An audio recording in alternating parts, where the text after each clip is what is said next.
तो जैसा कि पिछली वीडियो में हमने देखा था कि कैसे पोस्ट मेथड से हमने एपीआई में डेटा गेट किया था। तो चलिए अब जेसन वाले फॉर्मेट में चेक करते हैं। अब मैं क्या करूँगा कि रॉ पे आऊँगा। पिछली बार हमने फॉर्म से भेजा था डेटा, अब की बार हम रॉ से भेजेंगे, जो जेसन डेटा सेंड करेंगे एपीआई पे। अब ये जो हमारा एपीआई है वो गेट एपीआई वही मेथड में यूज़ कर रहा हूँ। अब क्या होगा कि स्टेटस जो है, मैं स्टेटस यहाँ पर रॉ ध्यान रखिएगा, यहाँ पर जो मैं भेज रहा हूँ ये एक जेसन फॉर्मेट है।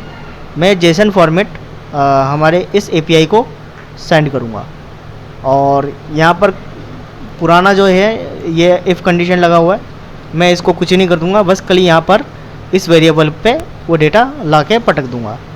तो ये सब चीज़ें कैसे होगी, तो ये सब चीज़ें होगी सबसे पहले हमें क्या करना पड़ेगा, यहाँ पर एक इनपुट क्रिएटर करना पड़ेगा, जहाँ पर जब एपीआई पे कोई भी डेटा यहाँ पर रिफ्लेक्ट होगा या कोई डेटा हम सेंड करेंगे जेसन डेटा, तो यहाँ पर एक कैचर बनाएंगे। तो वो जेसन डेटा कैच कैसे करता है, तो सीधा हम लिखेंगे यहाँ पर डेटा। तो क्योंकि हमारे पास जेसन फॉर्मेट में डेटा आ रहा है तो सबसे पहले हम डिकोड कर लेंगे। तो जेसन डिकोड, और एक मेथड आता है जो फाइल को पढ़ने में यूज़ होता है। फाइल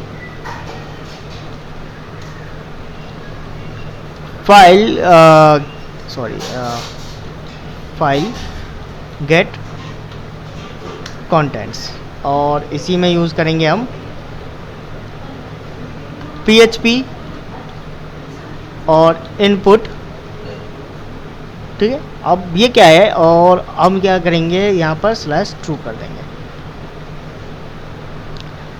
क्योंकि ये जेसन ले रहा है स्ट्रिंग टाइप का और हम बूल ले रहे हैं ट्रू। ठीक है, अब क्या होगा, इस पे जो डेटा है, तो ये जो हमारा स्टेटमेंट है यहाँ पर जो भी हमने लिखा, ये क्या करेगा, जेसन डेटा को रीड करेगा।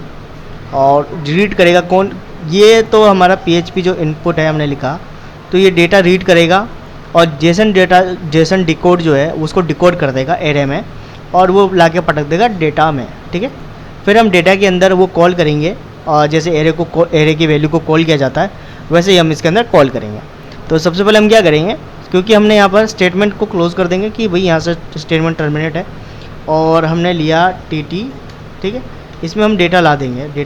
क्या करेंगे, एस डेटा, और यहाँ पर नाम क्या था उसमें, क्योंकि हमने जेसन फॉर्मेट में भेजा था, ये एसोसिएट एरो में चेंज हो गया है। एसोसिएट एरो में चेंज हो गया है, तो सबसे पहले हम क्या करेंगे, पोस्ट एपीआई में आएंगे। पोस्ट एपीआई आप यूज़ कर सकते हैं, सबसे अच्छा है टूल किसी भी जेसन या एपीआई को टेस्ट करने के लिए। तो ये हमारा स्टेटस है, हमने इसको कॉपी कर लिया है और यहाँ पर हमने पेस्ट कर लिया है। तो स्टेटस पे जो भी वैल्यू आएगी उसके अकॉर्डिंग जो हमारा इफ़ एल्स स्टेटमेंट है वो टास्क परफॉर्म करेगा, तो उसके अकॉर्डिंग ही हमारे पास जो भी रिज़ल्ट आएगा वो इको कर देगा। तो चलिए टेस्ट करते हैं। पोस्ट एपीआई में आते हैं और सेंड करते हैं। Data state your value is pass. ठीक है, तो मतलब है कि ये हमारे पास पहले से आप देख रहे होंगे कि पहले से आ रहा था, तो हम थोड़ा बहुत चेंजेस करके आपको दिखा देता हूँ। अब मैं यहाँ पर लिख देता हूँ 2। ठीक है, और अब पास करता हूँ वैल्यू इज़ फेल्ड, लेकिन अगर 2 पास करूँगा तो क्या आ रहा है, स्टेटस 1 मैसेज वैल्यू इज़ 1। अब यहाँ पर आप सोच रहे होंगे कि स्टेटस 1 क्यों आ रहा है।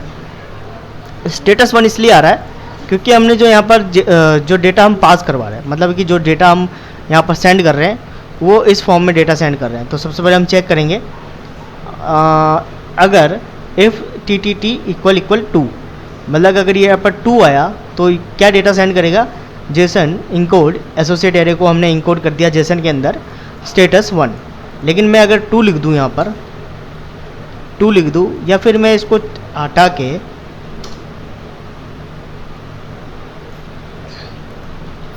ये वेरिएबल डाल दूँ, ठीक है, ये वाली। तो अब एक बार चेक करते हैं, चेंज हो गया। तो हम योर वैल्यू इज़ पास, अगर ये फेल्ड हो जाता है तो ये स्टेटमेंट पास होगा।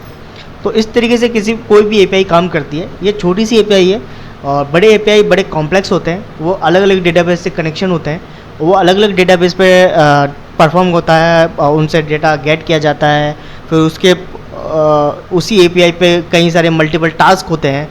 तो ये छोटे सा एपीआई है, बड़े एपीआईज और भी मुश्किल तरीके से बनाए जा सकते हैं, उनके अंदर सिक्योरिटी भी होती है।